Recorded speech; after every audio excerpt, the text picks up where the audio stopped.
So before we come to the Elizabethan Petrarchist poets, we have to talk about her, the major context of Elizabethan sonneteering, the Queen herself. And a few remarks on her. She was crowned in 1558, and most people didn't give her more than a couple of weeks, but she lasted for 43 years as Queen. And the question is, how did she do that in these most chauvinistic and misogynist of all times? Literature and Petrarchism plays a very important role here, and I will show you that now. But first of all, I would like to start with him. John Knox, one of the voices, was very much opposed to women ruling, very misogynistic, or very misogynist. And what does he write? He basically says, to promote a woman to bear rule, is a subversion of order. There is a natural order, we talked about that, chain of being, and so on, and a woman ruling over men is violating this order, and therefore women should be debarred from rule. This is, of course, very Elizabethan standard. And then he says, God, by the order of his creation, has spoiled women or woman of authority and dominion. Loads and loads of images in the Bible that women are the subject of her husband, predominantly in the book of Genesis. Eve as subject, or as being an addition to Adam, made of his rib, and certainly not his ruler, and so on. Okay, so God, it's against God's given order that women rule, John Knox.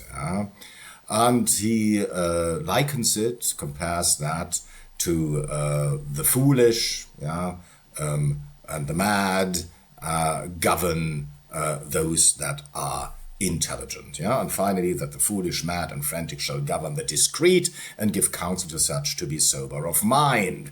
This is very much a woman, a mad person leading the intelligent. For their sight in civil regiment is but blindness, their strength weakness, their counsel foolishness, and judgment frenzy, if it be rightly considered, and so on.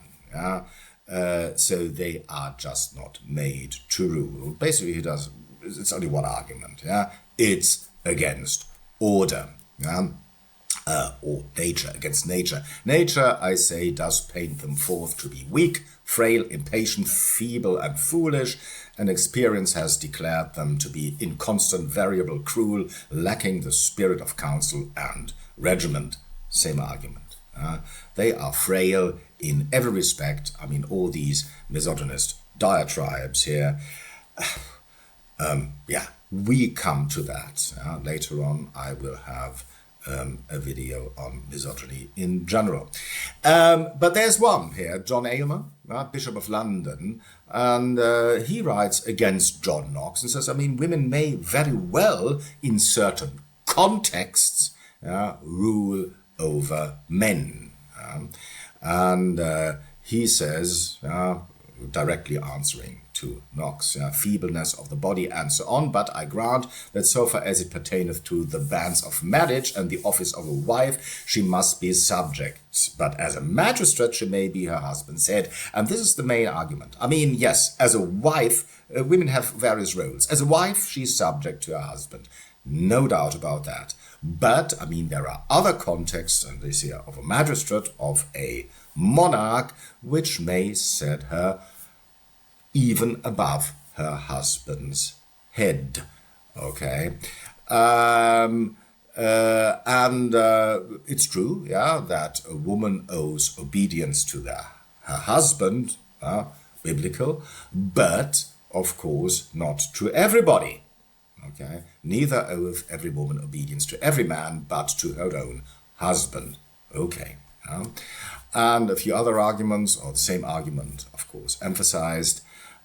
Why may the woman not be the husband's inferior in matters of wedlock and his head in the guiding of the Commonwealth? Okay, so as far as marriage is concerned, I mean, she may be, of course, subject to her husband, inferior in matters of wedlock, but, I mean, when she governs the Commonwealth, the state, she may be, okay, his guide.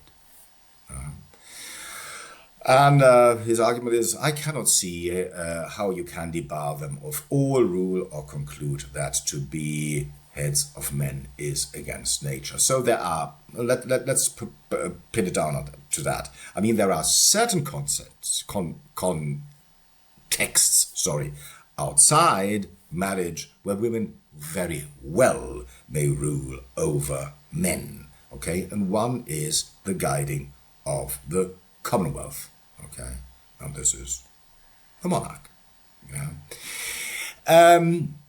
Okay, here we are, yeah, John Knox, John Aylmer. I mean, you can very much say, I mean, the one very misogynist and the other one trying to save or to justify Elizabeth's rule in England. She does that by, and a lot of other people do that, by referring to the two bodies of the monarch. Yeah?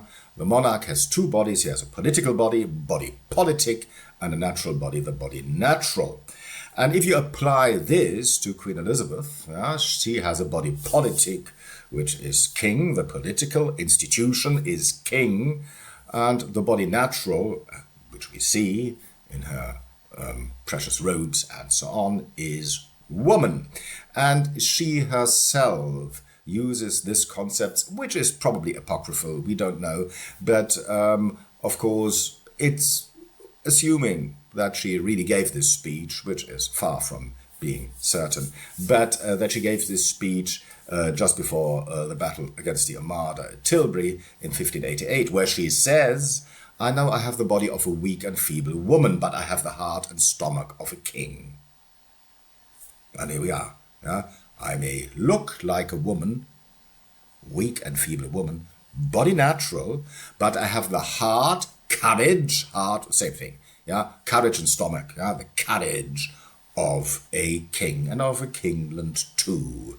And then she says, and this is who stands here in front of you, yeah, the body politic and not the body natural, the body politic who will take up arms against the Armada himself, if you like, herself, itself, whatever, the body politic. Okay, so that you should see that. I mean, yes, once again, yeah, one way to justify a woman ruling is, of course, there are the two bodies. I mean, she may be body natural, maybe woman, but the body politic is king. Okay, here we go. What else did Elizabeth do? I mean, in certain ways, she was more masculine than man. Is she overcompensating? We don't know. But, I mean, what she did, basically, she disempowered, when she came to power, she disempowered all the high aristocracy. I mean, I think no duke survived her rule, more or less. Yeah? You would think that women were better off under a female monarch. The opposite was the case. Yeah? She treated women badly. She really did. She sent Lady Sidney away, who was her lady-in-waiting, because she was scarred by the smallpox and she thought she was too ugly to be her servant. I mean, she did things like that. No, she didn't treat women well, and women were not better off under her rule. Far from it. The opposite is the case. She devised the cruelest execution methods, that too, disbowling, quartering, beheading, I don't know, dreadful what she devised here. She killed, she never hesitated to kill even her favorite courtiers, okay. Most of all, the Earl of Essex, who was her favorite, whom she executed or had executed. very much at the end of her rule, yeah, the Earl of Essex. She even killed her own cousin, Mary, Queen of Scots, whose son, James, would be her successor. So she killed the mother of her successor, of the one whom she named successor herself. Very interesting here, yeah, Mary, Queen of Scots. No, she was certainly not what we would associate with being very feminine.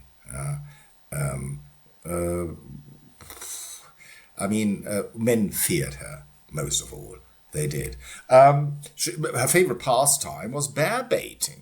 Okay, bear baiting, you know what that is? I mean, you take the Globe Theatre or anything and tie a bear to a pole, and then you take as many dogs, or you let loose as many dogs as it takes to kill the bear. Maybe 10, 20, 30. It's a very bloody affair.